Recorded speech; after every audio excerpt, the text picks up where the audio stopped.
پہلا پطرس 2 باب اس کی نامی آیت ہے، لیکن تم ایک برگزیدہ نسل، کتنی بڑی بات ہے۔ اس ورس کو آپ 2-3 دفعہ پڑھیں اور اس ورس کو اپنے جسم کا حصہ بنائیں۔ لیکن تم ایک برگزیدہ نسل اور شاہی کہنوں کا فرقہ ہو جن کو دنیا پوچھتی نہیں ہے آپ کا مقام کیا۔ لوگوں کو کیا پتا کہ آپ کا مقام خدا کی نگاہ میں کیا ہے۔ ہالیلویا، پریز گاڈ، جاہو برے کی، ہالیلویا۔ اور شاہی کہنوں کا فرقہ ہو، مقدس قوم، اپنی امت ہو، ایک اور ایسی امت ہو جو خدا کی خاص ملکیت ہے۔ You are special property of Lord Jesus. Why? Because you does not belong to this world. You are purchased by the precious blood of Lord Jesus Christ on the cross. خدا یسوع مسیح نے آپ کو خرید لیا ہے۔ پہلا پطرس پہلا باب اس کی 18ویں آیت۔ ہماری مخلصی فانی سونے چاندی سے نہیں ہوئی بلکہ خدا یسوع مسیح کے بے عیب برے اور خون سے ہوئی ہے۔ ہاللیلویا، خدا ان کا شکر ہو۔ تو لہذا آپ نے اس ورس میں کیا سیکھا؟ نمبر 1 کہ تم برگزیدہ نسل ہو، نمبر 1۔ نمبر 2 شاہی کہنوں کا فرقہ ہو۔ اور کاہن کیا کرتے تھے؟ کہانت کرتے تھے، درمیانی ہوتے تھے۔ ہم بھی جب آسمان پر ہوں گے تو دنیا کا انصاف کریں گے، کہانت کریں گے۔ اور اس میں پہلا کرنتھیوں 6 باب میں آپ پڑھ سکتے ہیں۔ نمبر 3 مقدس قوم ہو اور ایسی امت ہو جو خدا کی خاص ملکیت۔ اس میں 5 پوائنٹ ہیں جو آپ غور کریں اور لکھیں کہ آپ کیا ہیں، آپ کی حیثیت کیا ہے، آپ مسیح میں کیا ہیں، مسیح میں آپ کا مقام کیا ہے۔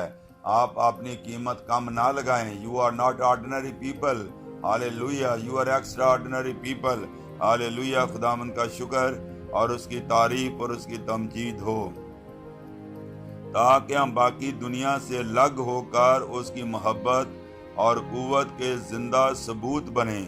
مثال کے طور پر خدا نہیں چاہتا کہ ہم باقی دنیا کی طرح بیمار ہوں، نہ ہی وہ چاہتا ہے کہ ہم ناکامی کی زندگی بسر کریں، فیلئر لائف بسر کریں، نہ ہی وہ چاہتا ہے کہ ہم غربت میں گھرے رہیں۔ وہ کبھی بھی اپنے لوگوں کے لیے یہ نہیں چاہتا۔ اس کی بہترین مثال ہمیں اس وقت ملتی ہے جب اسرائیل مصر میں غلام تھے۔ فرعون نے اسرائیلیوں کو آزاد کرنے سے انکار کر دیا، جیسے کہ آج بھی ابلیس اس دنیا کو مصر بنا بیٹھا ہے۔ پہلا یوحنا 5 باب اس کی 19 آیت پڑھ کر دیکھیں۔ اس نے اس دنیا کو مصر سمجھا ہوا ہے، لکھا کہ تمام دنیا ابلیس کے قبضے میں ہے۔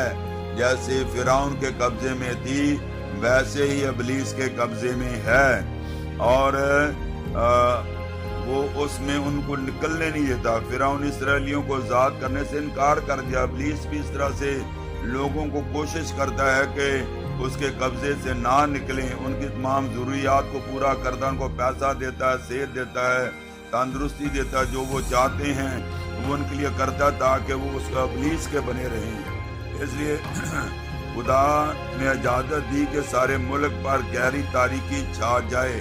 اب خدا کیسے فرق کرتا ہے؟ یہ تاریکی اتنی گہری تھی کہ 3 دن تک کوئی شخص اپنی جگہ سے ہل نہ سکا۔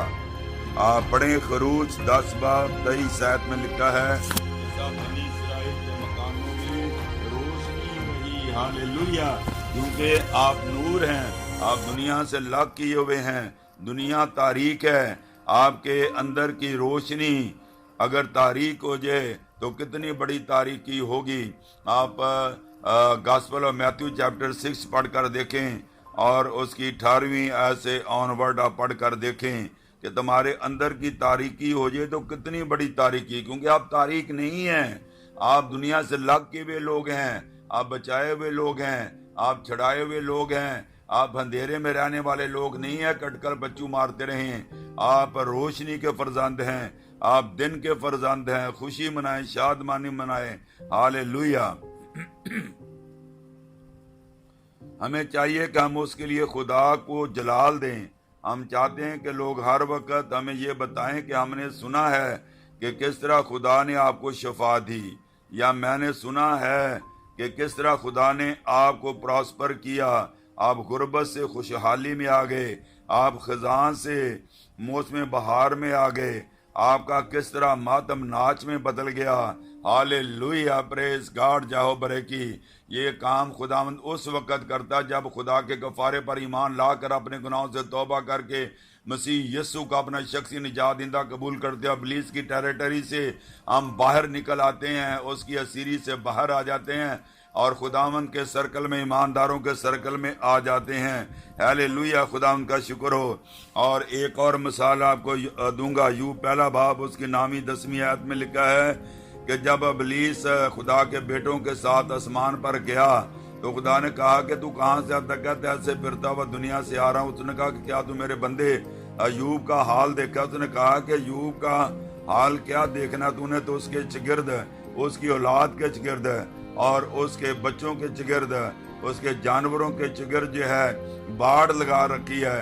اگر تو اس کی باڑ کو ہٹا دے تو وہ تیرے منہ پر تیرا انکار کرے گا۔ تو باڑ لگنے کی وجہ کیا تھی؟ اگر پہلے باب کی پہلی آیت کو پڑھیں، ایوب نمبر 1 کامل تھا، یہ بائبل بتاتی ہے، بردر جاوید نہیں بتاتا۔ ایوب کامل تھا، نمبر 2 راست باز تھا، نمبر 3 خدا سے ڈرتا تھا، نمبر 4 بدی سے دور رہتا تھا۔ اگر یہ 4 باتیں ہمارے اندر بھی ہوں، ہم بھی کلام سے ڈریں، کلام کو پڑھیں، خدا کے ساتھ چلیں، اور تو اس طرح خدا اپنی باڑ کو ہمارے چاروں طرف لگا دے گا۔ ابلیس ہمیں جو ہے ہمارے اندر آ نہیں سکتا، اور خدا چاہتا ہے کہ ہم اپنے ایمان میں مضبوط رہیں، اور ابلیس کبھی بھی اس باڑ کو جو خدا نے ہمارے چاروں طرف لگائی ہے وہ توڑ نہیں سکتا جب تک کہ خدا اجازت نہ دے۔ اس لیے پیچھے نہ رہیں، خدا کے کلام کو اپنی زندگی میں کام کرنے دیں، نیوٹرل ہو جائیں اور ان برکات کو حاصل کریں جو ایوب کو خداوند نے دیں۔ اور وہ اس کی ریزن میں نے بتائی، 5 ریزن بتائیں جو ایمان لانے والوں کے لیے ہیں، خدا کے کلام کو استعمال کرنے والوں کے لیے ہیں، جو خدا کے کلام کو نہ صرف پڑھتے ہیں بلکہ اس پر عمل کرتے ہیں۔ خدا کے کلام کو استعمال کر کے اپنی زندگی کے گرد خدا کی حد بنائیں اور روح القدس کی حد بنائیں، اور خدا کے رتھ چاروں طرف خدا کے لکھا ہے زبور 34 اس کی 8ویں 10ویں آیت میں کہ خدا سے ڈرنے والوں کے چاروں طرف خدا کا فرشتہ خیمہ زن رہتا ہے۔ یہ کلام کی بات ہے، یہ آپ کے لیے، یہ میرے لیے ہے، اور ان برکات کو حاصل کریں جو ایمان لانے والوں کے لیے ہیں۔ اس لیے نشان جو اس سے کہیں اپنی حد میں رہیں، جب ہم کہتے ہیں کہ جو اس کے لیے خطرے کے نشان ہیں، اور ابلیس کے لیے ایسے روحانی نشان بنائیں جو اس کے لیے خطرے کے نشان ہوں، یعنی اپنے گھر پر، اپنی چوکھٹوں پر ایمان سے لہو کا اطلاق لگائیں۔ جب وہ خون کو دیکھے گا آپ کے گھر میں گھسنے نہیں پائے گا۔ جو اس سے کہیں اپنی حد میں رہ، خدا کے کلام کے مطابق اب مجھ پر تیرا کوئی اختیار نہیں۔ آپ ابلیس سے بولیں، دھڑلے سے بولیں کہ میرے اوپر یسوع کا لہو ہے، یسوع نے اپنے خون سے خرید لیا ہے، یسوع کی اسٹیمپ مجھ پر لگی ہے، میرے خاندان پر، میرے گھر پر اور میرے بچوں پر یسوع کے خون کا نشان لگا ہوا ہے، تمہارا کچھ نہیں بگاڑ سکتا۔ ہالےلویا، پریز گاڈ، جاؤ برکی۔ میری صحت پر تیرا کوئی اختیار نہیں ہے، میرے پیسے پر تیرا کوئی اختیار نہیں ہے۔ میری صحت خداوند کی ہے، میرا پیسہ خداوند کا، میری پراسپیرٹی خداوند کی ہے، میری اولاد خداوند کی ہے، اور ہماری اولاد ہماری آنکھوں کے سامنے ہی پروان چڑھنا شروع ہو جائے گی۔ میرے پیسے خداوند کے ہیں، میرا سب کچھ خداوند کا ہے، میں نے سب کچھ خداوند کو دے دیا ہے۔ اور اب اگر تو مجھ پر حملہ کرنا چاہتا ہے تو آپ میرے پاس نہ آئیں، آپ خداوند کے پاس جائیں، اس سے جا کے پوچھیں کیونکہ میں خداوند کی ملکیت بن چکی ہوں۔ ہاللیلویا، میں خداوند کی ملکیت بن چکا ہوں۔ ہاللیلویا، اور میری بادشاہی، خداوند کی جو بادشاہی ہے وہ میری بادشاہی ہے۔ یسوع میرا ہے اور میں یسوع کا ہوں۔ اے ابلیس، میں تجھے ڈانٹتی اور حکم دیتی ہوں، ابلیس میں تجھے ڈانٹتا اور حکم دیتا ہوں، یسوع نام سے دور ہو جا، کیونکہ تیرا کوئی اختیار میرے جسم پر نہیں ہے۔ اگر تو میرے جسم کو نقصان پہنچانا چاہتا ہے تو پہلے خداوند یسوع مسیح سے آپ بات کریں، کیونکہ میرا جسم یسوع کے ہاتھ میں ہے، اور اس سے آپ بات کریں۔ خداوند اس کلام کے وسیلہ سے ہمیں ہر روز کی طرح ڈھیروں برکات عطا کرے، آمین۔